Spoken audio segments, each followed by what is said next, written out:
आशीष, मैं आपको यहां लाना चाहूंगी कि पश्चिम बंगाल में जब चुनाव हुए थे पिछले साल, तब ये सारी गाइडलाइन थी और चुनाव आयोग काफी सक्रिय था, लेकिन जिन लोगों ने उल्लंघन किया गाइडलाइन का, उन पर कितनी सख्ती से कार्रवाई हुई ये हमने सबने देखा। और तुरंत पश्चिम बंगाल के चुनाव के बाद जो लहर आई थी वो कितनी घातक थी ये भी सारी देश ने झेला।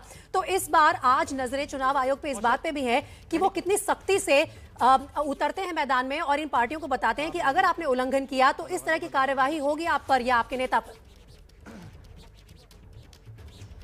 कौशर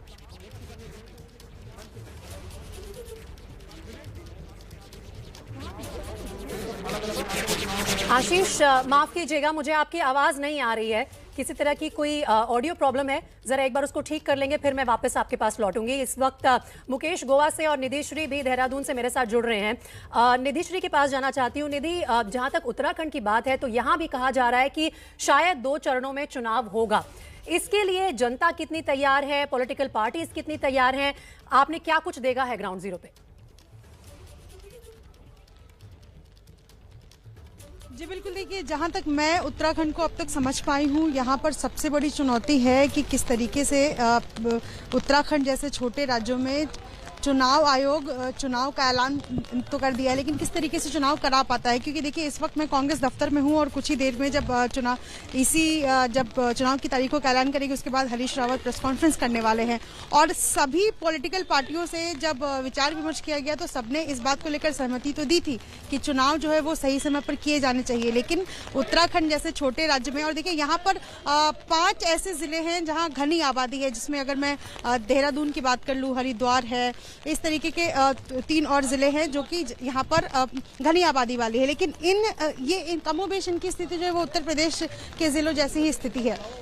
नैनीताल एक जिला हो गया, लेकिन बाकी जो जिले हैं जहाँ पर आबादी कम है उन इलाकों में किस तरीके से चुनाव आयोग जो है वो बेहतर तरीके से इस बात को आश्वस्त करता है कि चुनाव अलग अलग बूथ पोलिंग स्टेशन जो है उनकी संख्या में बढ़ोतरी हो और किस तरीके से चुनाव हो सके। लोगों को जहां तक मैं समझ पा रही हूं, यहाँ पर कई लोग हैं जिनसे मैं एक बार बातचीत करना चाहूंगी। जो चुनाव आयोग ने, आप लोग आगे आ जाएंगे, चुनाव आयोग ने आज तारीखों का ऐलान जो है वो करने वाली है, लेकिन आप लोग चूंकि उत्तराखंड के रहने वाले हैं, किस तरीके से देख रहे हैं, क्या कुछ प्रोटोकॉल है जो आप समझते हैं कि इस बार चुनाव में ध्यान रखना चाहिए?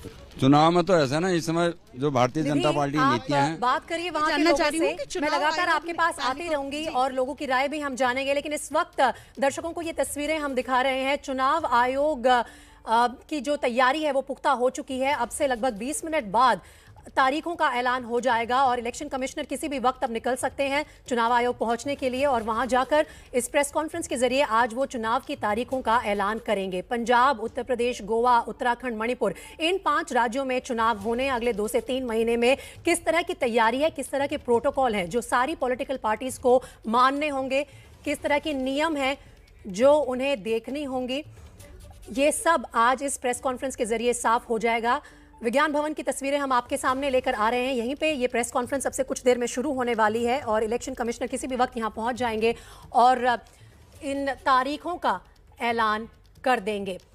तो कई तरह की इस वक्त खबरें आ रही हैं। सूत्रों के हवाले से ये भी पता चल रहा है कि उत्तर प्रदेश में 7 से 8 चरणों में चुनाव हो सकते हैं, पंजाब में भी 2 चरणों में चुनाव किए जा सकते हैं। जहां तक छोटे स्टेट्स का सवाल है, चाहे वो गोवा हो, उत्तराखंड हो, वहां पर एक चरण में ही चुनाव शायद होगा। लगातार सारी बड़ी अपडेट्स और ये बड़ी कवरेज हम आप तक पहुंचाते रहेंगे।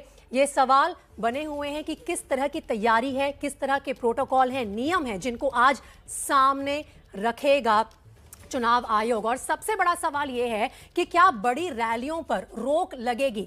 चुनाव आयोग के ऐलान के साथ ही आज हमें पता चल जाएगा कि क्या उन बड़ी रैलियों पर रोक लगेगी, क्या रोड शो जो कि हिस्सा होते हैं चुनाव प्रचार का, क्या उन पर रोक लग जाएगी? और फिर अनिवार्यता देखिए क्या वैक्सीन लगवाना जरूरी होगा जो लोग वोट डालने आएंगे उनके लिए? यह भी देखना होगा कि चुनाव आयोग आज इसको लेकर क्या बताता है अपनी प्रेस कॉन्फ्रेंस के जरिए। ये कुछ बड़े सवाल हैं और विज्ञान भवन की ये तस्वीरें लगातार हम आप तक लेकर आ रहे हैं। अब से लगभग सिर्फ 20 मिनट में यहीं से अनाउंसमेंट होगी, ऐलान होगा उसी प्रेस कॉन्फ्रेंस में चुनाव आयोग की कि कैसे 5 राज्यों के चुनावों को इस साल करवाएगा चुनाव आयोग। 5 बड़े राज्यों में चुनाव होने हैं, कितने चरण में ये चुनाव होंगे, क्या कुछ नियम होंगे जिन्हें लागू किया जाएगा।